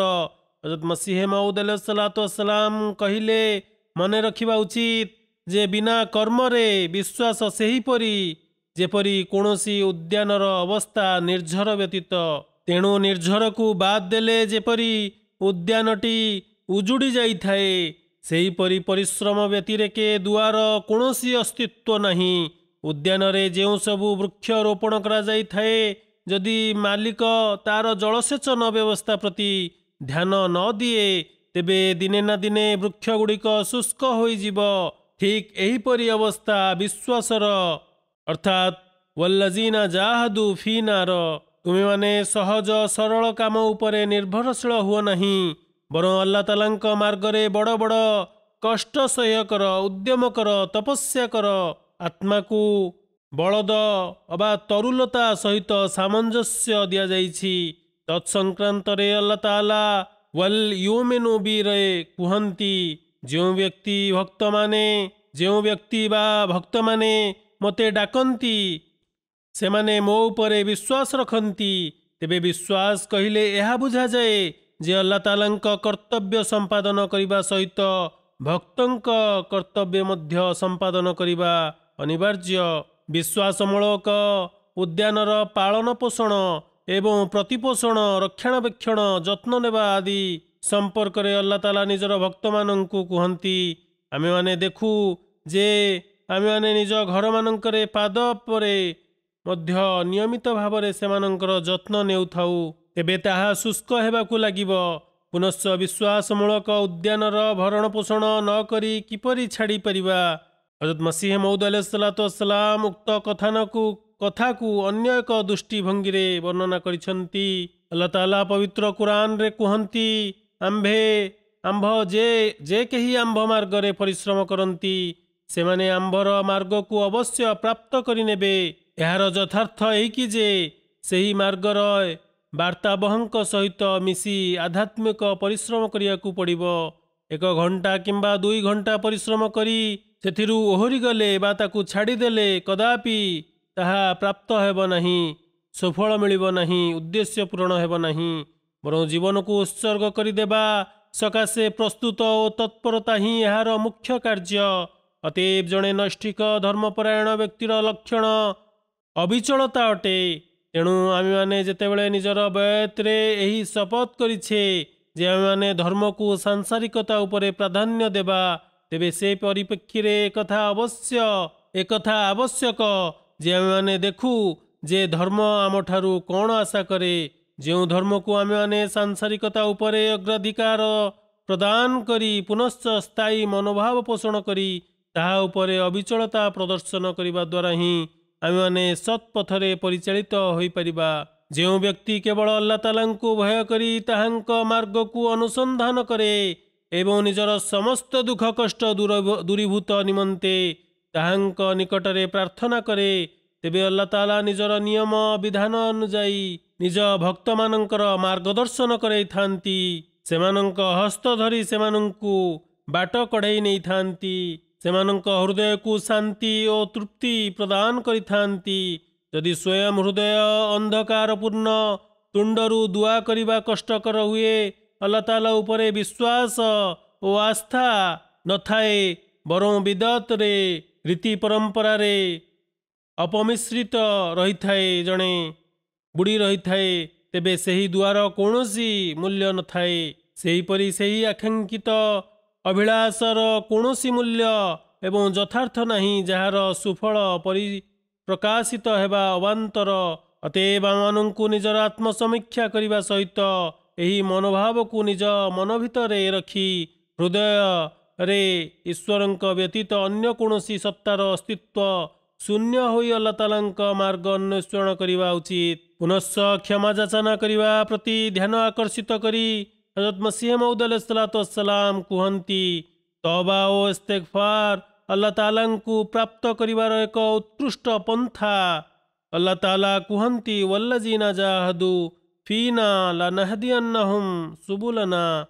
ପୂର୍ଣ୍ଣ ମନୋଯୋଗର ସହିତ ତାଙ୍କ ମାର୍ଗରେ ଅଗ୍ରସର ହେବା ପାଇଁ ଲାଗିପଡ଼, ନିୟୋଜିତ ହୋଇଯାଅ। ଫଳତଃ ତୁମେ ଲକ୍ଷ୍ୟସ୍ଥଳ ପର୍ଯ୍ୟନ୍ତ ଅବଶ୍ୟ ପହଞ୍ଚିଯିବ। ଆଲ୍ଲାହ ତାଆଲା କୌଣସି ବ୍ୟକ୍ତି ପ୍ରତି କୃପଣତା ଅବଲମ୍ବନ କରନ୍ତି ନାହିଁ। ପବିତ୍ର କୁରାନ କରୀମର ଶିକ୍ଷା ଅନୁଯାୟୀ ଆମମାନଙ୍କୁ ଭକ୍ତ ପ୍ରସଙ୍ଗରେ ଏହା ଜ୍ଞାତ ହୁଏ ଯେ ଏକ ପକ୍ଷରେ ଆଲ୍ଲାହ ତାଆଲା ତ ପବିତ୍ର କୁରାନ ଶରୀଫରେ ନିଜ ଅପାର ତଥା ଅସୀମ ଦୟା ଓ କରୁଣାର ବର୍ଣ୍ଣନା କରିଛନ୍ତି। ଆଲ୍ଲାହ ତାଆଲାଙ୍କର ରେହମାନ ହେବା ପ୍ରକାଶ୍ୟ ହୁଏ। ଅନ୍ୟପଟରେ ଆଲ୍ଲାହ ତାଆଲା କୁହନ୍ତି, ଇନ୍ନା ଲୈସା ଲିଲ୍ ଇନସାନି ଇଲ୍ଲା ମା ସାଆ ୱଲ୍ଲଯୀନା ଜାହାଦୁ ଫୀନା ଲାନହଦିୟନ୍ନହୁମ୍ ସୁବୁଲନା। ନିଜର କୃପାକୁ ଉଦ୍ୟମ ଓ ପ୍ରଚେଷ୍ଟା ଉପରେ ନିର୍ଭରଶୀଳ ହେବା ବୋଲି କହନ୍ତି। ସେହିପରି ତହିଁରେ ଅର୍ଥାତ୍ ଉପରୋକ୍ତ ଆୟାତ ଦ୍ୱୟରେ ସାହାବା ରିଜୱାନୁଲ୍ଲାହ ଆଲୈହିମଙ୍କର କାର୍ଯ୍ୟଶୈଳୀ ଅନୁଯାୟୀ ଆମମାନଙ୍କ ନିମନ୍ତେ ଏକ ଉତ୍ତମ ଆଦର୍ଶ ଓ ପ୍ରେରଣା ନିହିତ ରହିଛି। ଯଦି ଆମେମାନେ ସାହାବା ରାଦିୟଲ୍ଲାହୁଙ୍କ ଜୀବନକୁ ଅବଲୋକନ କରୁ, ତେବେ ଆମେ ଏହି ସିଦ୍ଧାନ୍ତରେ ଉପନୀତ ହେବା ଯେ କ'ଣ ସେମାନେ କେବଳ ସାଧାରଣ ନମାଜ ପାଠ କରିବା ଫଳରେ ସେହି ସ୍ତରକୁ, ସେହି ଉଚ୍ଚ ଆସନକୁ ପ୍ରାପ୍ତ କରି ନେଇଥିଲେ ଓ ସେଥିରେ ସଫଳ ହୋଇଯାଇଥିଲେ। ନା, ବରଂ ସେମାନେ ତ ଆଲ୍ଲାହ ତାଆଲାଙ୍କ ପ୍ରସନ୍ନତା ଓ ପ୍ରୀତିଭାଜନ ପ୍ରାପ୍ତି କରିବା ସକାଶେ ନିଜର ଜୀବନକୁ ଭ୍ରୂକ୍ଷେପ କରିନଥିଲେ ଓ ନିଜ ଜୀବନକୁ ଛେଳି ମେଣ୍ଢା ପରି ଉତ୍ସର୍ଗ କରିଦେଇଥିଲେ ପ୍ରଭୁଙ୍କ ମାର୍ଗରେ।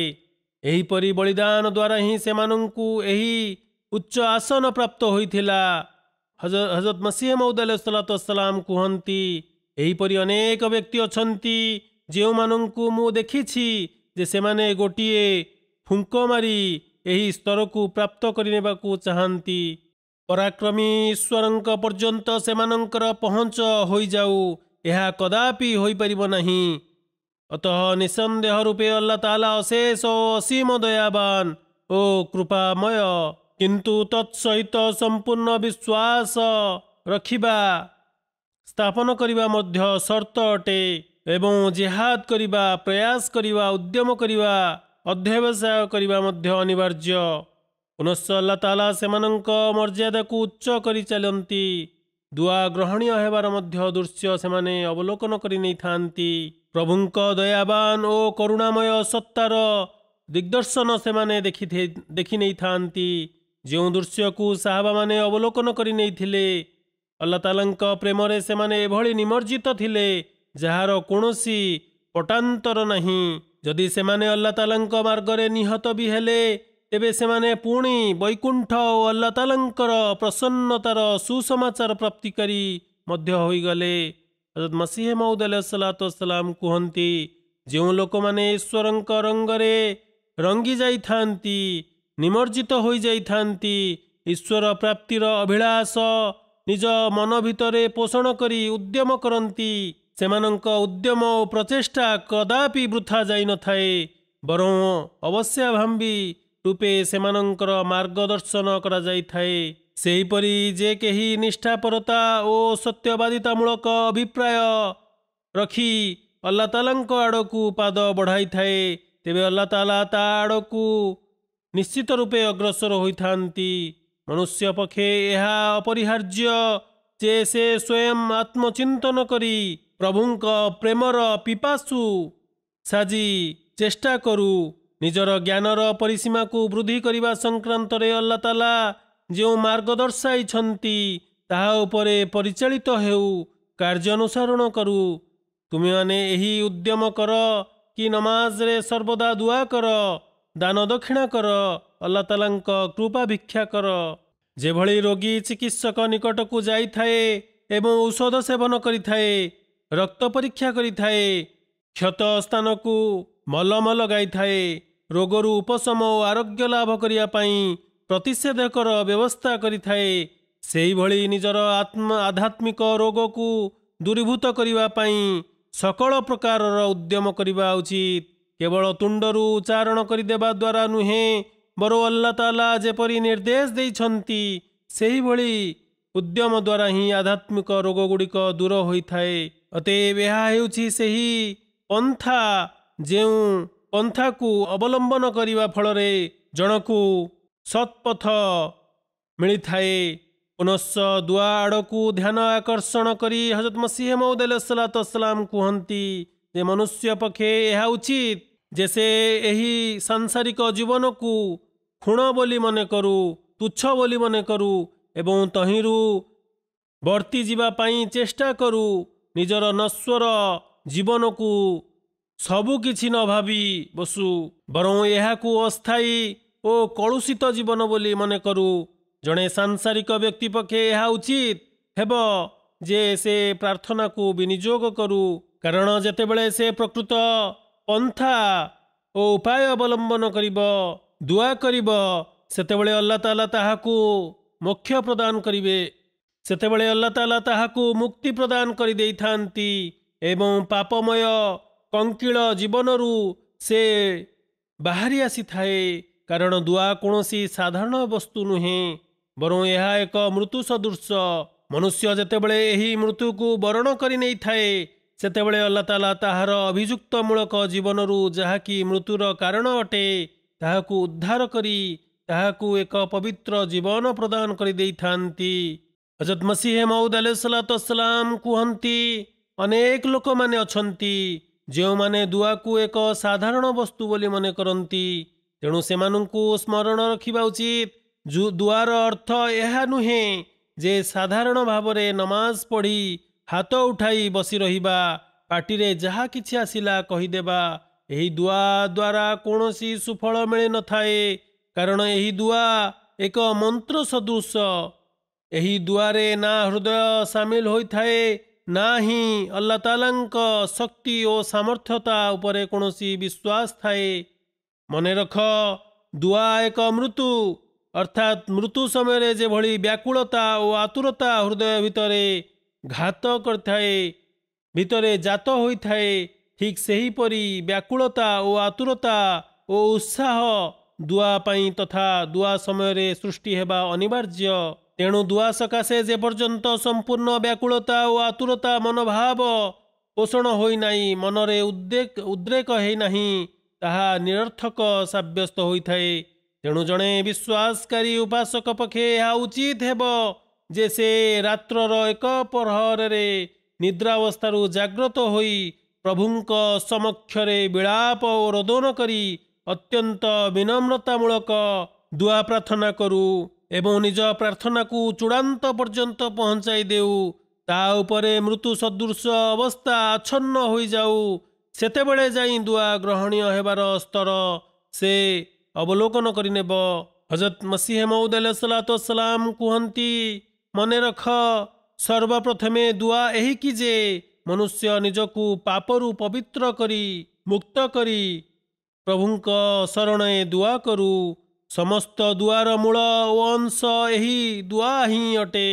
କାରଣ ଯେପର୍ଯ୍ୟନ୍ତ ଏହି ଦୁଆ ଗ୍ରହଣୀୟ ହୋଇଯାଇଥାଏ ଯେତେବେଳେ ଏହି ଦୁଆ ଗ୍ରହଣୀୟ ହୋଇଯାଇଥାଏ ଏବଂ ମନୁଷ୍ୟ ପ୍ରତ୍ୟେକ ପ୍ରକାରର ପବିତ୍ରତା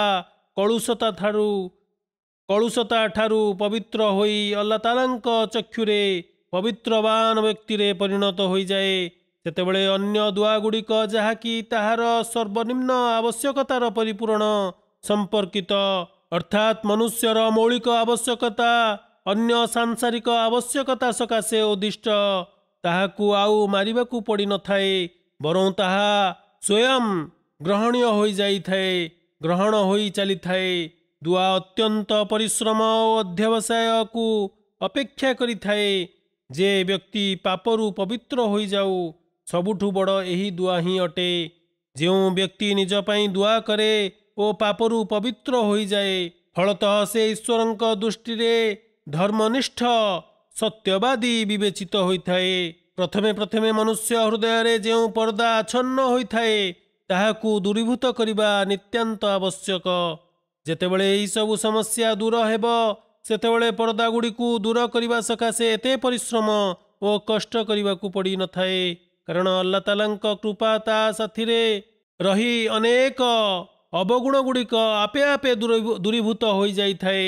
ଯେତେବେଳେ ପବିତ୍ରତା ଓ ସ୍ୱଚ୍ଛତା ମନ ଭିତରେ ଉତ୍ପନ୍ନ ହୋଇଯାଏ, ଆଲ୍ଲାହ ତାଆଲାଙ୍କ ସହିତ ସତ୍ୟ ସମ୍ପର୍କ ସ୍ଥାପନ ହୁଏ, ସେତେବେଳେ ଆଲ୍ଲାହ ତାଆଲା ଆପେ ଆପେ ତାହାର ପାଳନକର୍ତ୍ତା ଓ ଭରଣପୋଷଣର ଦାୟିତ୍ୱ ନିର୍ବାହ କରିଥାନ୍ତି।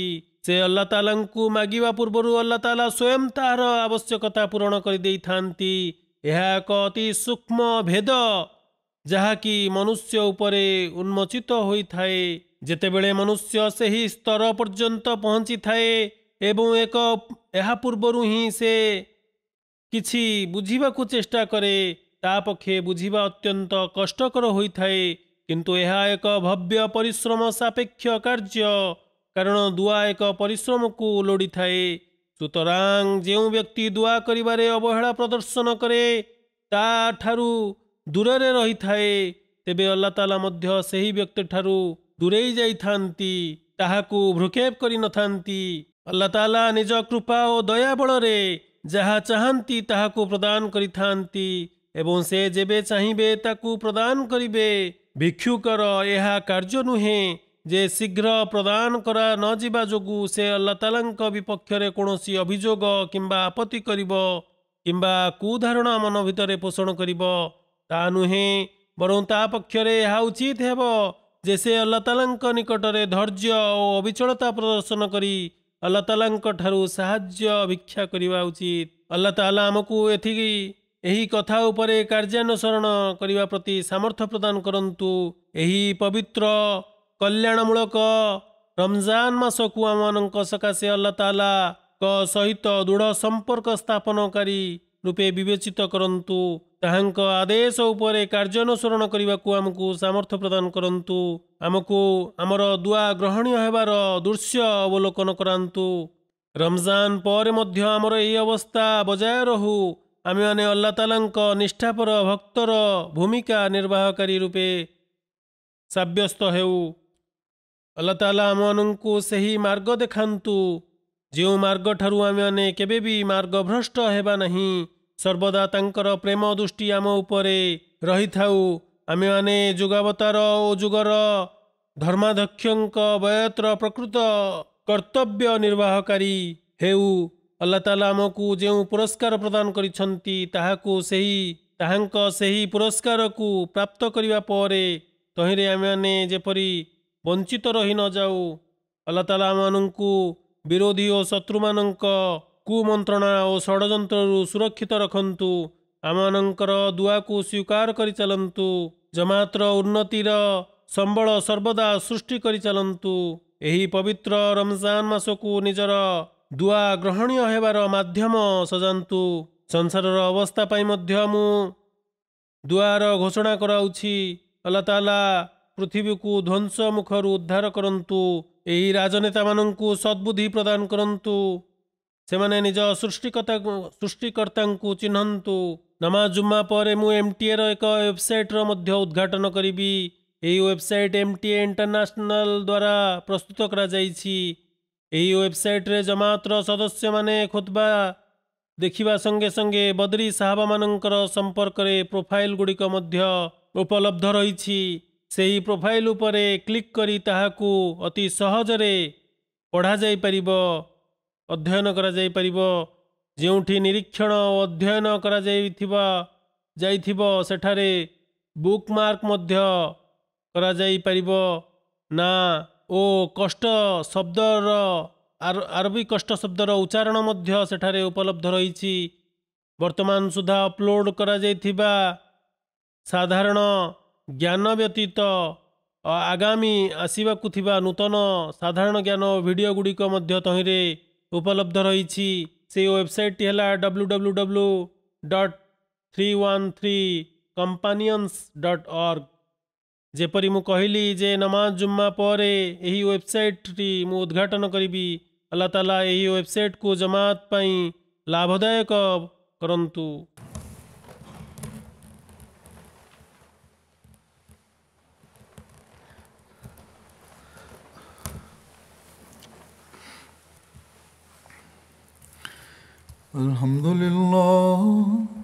Alhamdulillah nahmaduhu wa nasta'inuhu wa nastaghfiruhu wa nu'minu bihi wa natawakkalu alayhi wa na'udhu billahi min shururi anfusina wa min sayyiati a'malina.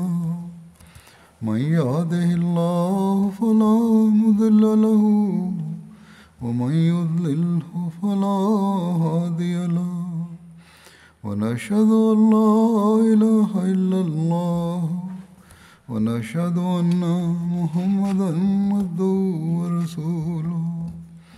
عباد الله رحمكم الله إن الله يأمر بالعدل والإحسان وإيتاء ذي القربى وينهى عن الفحشاء والمنكر والبغي يعظكم لعلكم تذكرون.